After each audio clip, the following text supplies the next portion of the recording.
Lady Louise Windsor, the quiet royal who may have inherited more than anyone expected. What if one of the quietest members of the British royal family was actually much more important to Queen Elizabeth II than the public ever realized? While the world watched Prince Harry step away from royal duties, Prince William prepared for the throne, and King Charles reshaped the monarchy, another story was unfolding quietly behind palace walls. It involved Lady Louise Windsor, the granddaughter who spent much of her life far away from the center of royal attention. Lady Louise was never the royal who dominated newspaper headlines. She did not build her public identity around controversy, celebrity, or constant appearances. Instead, she grew up with a reputation for being private, hardworking, artistic, and remarkably close to her grandparents. And according to the story presented in the source material, that quiet relationship may have influenced the personal belongings and responsibilities that eventually came her way. To understand why Lady Louise became so significant, we have to go back to the beginning. Born on November 8, 2003, Louise entered the world under frightening circumstances. Her mother, Sophie, then the Countess of Wessex, suffered a sudden placental abruption and had to be rushed to Frimley Park Hospital. Prince Edward was away in Mauritius at the time and was unable to be present for his daughter's birth. Louise was delivered by emergency cesarean section, and both mother and child experienced serious blood loss. The newborn was premature and required treatment in a neonatal unit at St. George's Hospital in London. Her difficult beginning reportedly made her grandparents especially protective of her. Her childhood brought additional challenges.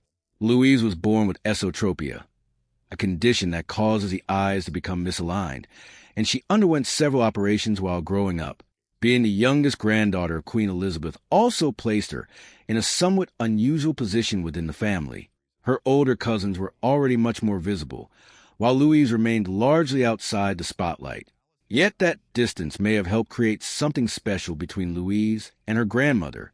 A palace source quoted in the original material described Queen Elizabeth as particularly fond of Louise, and said that the two enjoyed spending time together at Balmoral. Louise reportedly became popular with the wider family as well, helping William and Catherine with their children during family holidays and patiently teaching young Princess Charlotte how to draw animals. Her artistic interests created another connection with the Queen. Because Louise enjoyed drawing, Queen Elizabeth reportedly allowed her to see some of Queen Victoria's personal sketches of the Highlands, material that was not routinely shown to other people. These were not the kinds of moments that generated headlines. They were simple family experiences, but they revealed a relationship very different from the formal image of the monarchy. There were also quieter memories. Royal journalist Rebecca English recalled hearing about moments when Queen Elizabeth would spend time with Louise and her brother James watching children's television. Sometimes the Queen would visit them near Windsor, and sometimes the children would spend time with her. Away from official duties and cameras, Elizabeth could simply be their grandmother. But one of the strongest connections between Louise and her grandparents came through something that mattered enormously to Prince Philip: carriage driving. When Prince Philip died on April 9, 2021, at the age of 99, his funeral included a powerful tribute to his passion for horses and carriage driving. Two of his beloved fell ponies stood beside his dark green carriage. His driving cap, gloves, whip, and a container of sugar lumps for the ponies were also placed with the carriage. For Philip, carriage driving was far more than a hobby. He began competing in the sport in 1971 after arthritis forced him to give up polo. Over the years, he represented Great Britain at international competitions and continued driving well into his later years. And he personally introduced Louise to the sport. During her teenage years, Philip spent hours teaching his granddaughter how to drive a horse-drawn carriage. They trained together around Windsor Great Park, creating a bond that went beyond the typical relationship between a royal grandparent and grandchild.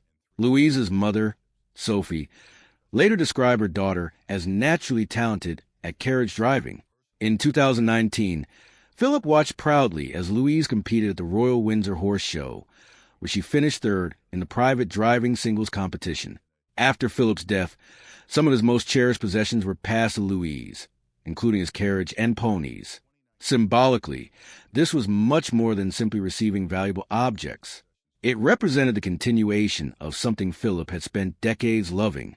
Louise continued participating in the sport, In 2022, she drove one of Philip's carriages at the Royal Windsor Horse Show, while Queen Elizabeth watched from the stands.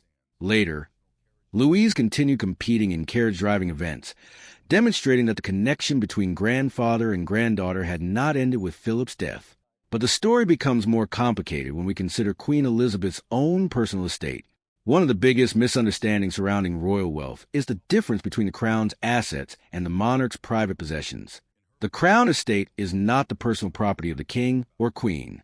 It belongs to the monarchy as an institution and passes automatically from one monarch to the next. Queen Elizabeth, however, also possessed a substantial private fortune. This included privately owned properties, jewelry, horses, personal vehicles, investments, and other possessions. That distinction matters because a monarch's personal belongings can be distributed differently from institutional royal assets. The source material claims that in the final period of her life, Queen Elizabeth was thinking carefully about some of her personal possessions and who should receive them. Reports cited in the script suggested that decisions surrounding her jewelry and other belongings created tensions within the family. One particularly controversial claim involved Queen Elizabeth's personal jewelry collection and Catherine, Princess of Wales. According to reports referenced in the original script, a substantial portion of the Queen's personal jewelry was expected to go to Catherine. Whether every detail of those reports can be independently established is another matter, but within the story they serve an important purpose.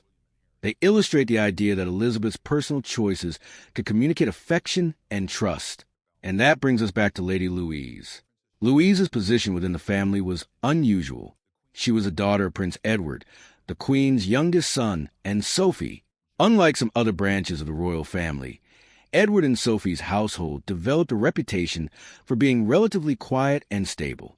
Edward avoided many of the controversies that surrounded other members of his generation. Sophie also became an increasingly committed working member of the royal family. After leaving her public relations career, she devoted herself to royal responsibilities and charitable work. Queen Elizabeth reportedly appreciated Sophie's loyalty and discretion. The way Louise and James were raised also reflected an attempt to give them a relatively normal upbringing. Sophie had spoken about her children understanding their grandmother primarily as grandma, rather than constantly thinking of her as the monarch. That ordinary family connection may have been precisely what Elizabeth valued. Louise herself demonstrated an attitude that distinguished her from the stereotype of a privileged royal. Before university, she reportedly worked a summer job at a garden center. The experience became another example of her willingness to work outside the protected environment of royal life. Her parents also suggested that their children would eventually need to establish careers rather than simply depend on royal status. Louise followed that path by concentrating on education. While William and Harry became global figures, Louise largely avoided the same level of attention. She attended school in Windsor and later studied at St. Mary's School in Ascot, where her subjects included English, history, politics, and drama. In 2022, shortly after the death of Queen Elizabeth, Louise began studying English at the University of St. Andrews in Scotland. The university already carried strong royal associations because it was where Prince William and Catherine had met. But Louise's development did not stop with the university. She later became involved with the Tayforth University Officer Training Corps, giving her experience connected to the British Army Reserve. Images of her in military training gear attracted attention because they reminded some observers of another young royal who eventually became strongly associated with military service, Queen Elizabeth herself. The comparison was especially interesting because Elizabeth had served during World War II and became the first female member of the British royal family to serve actively in the armed forces. Louise's interests appear to point toward a similarly disciplined future. Commentary cited in the source suggested that she could potentially pursue areas such as military service, diplomacy, or law. This has led to speculation about whether Louise could eventually become a more prominent working royal.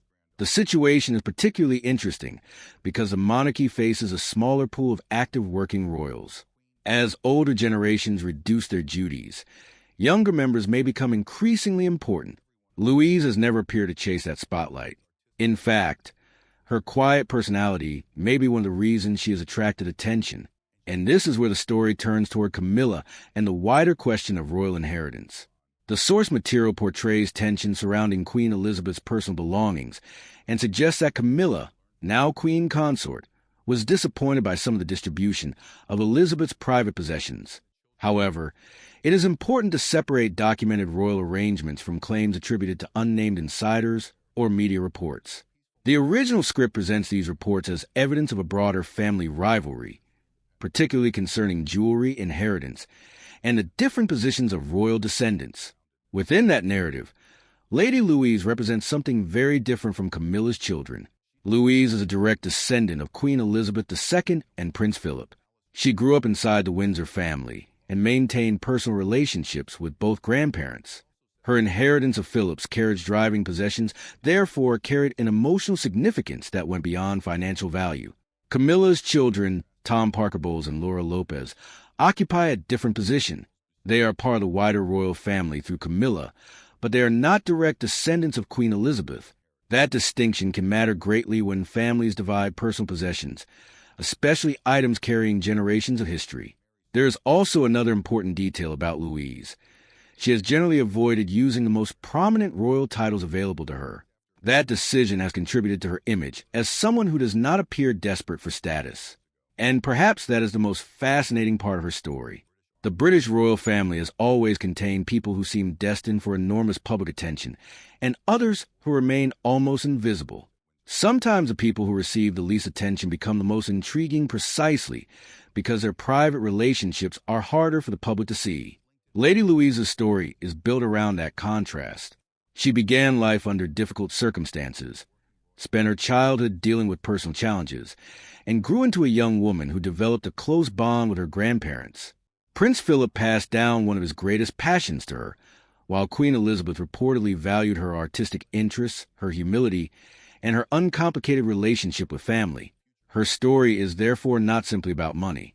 It is about inheritance in the broader sense: possessions, traditions, skills, values, and family memories. A carriage can be worth money, but for Louise it represented years spent beside her grandfather. A collection of sketches could have financial or historical value, but being invited to view them represented trust.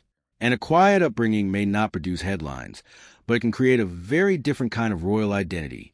As the monarchy moves into a new generation, Lady Louise may eventually become more visible. Whether she chooses a formal royal role, pursues another career, or continues living largely outside the spotlight remains her decision. But one thing makes her story remarkable. She has managed to remain relatively private while becoming connected to some of the most personal aspects of the late Queen and Prince Philip's lives. The world spent years watching the most famous members of the Windsor family. Perhaps it was the quiet granddaughter who was paying attention all along. And if the story surrounding her inheritance tells us anything, it is that within a family as complicated as the British royal family, the most meaningful legacy is not always the one announced from a palace balcony. Sometimes it is quietly handed down through a carriage, a cherished object, a family tradition, or a relationship that existed far away from the cameras. Lady Louise Windsor may never become the loudest voice in the monarchy, but her quiet connection to Queen Elizabeth and Prince Philip could make her one of its more fascinating young figures.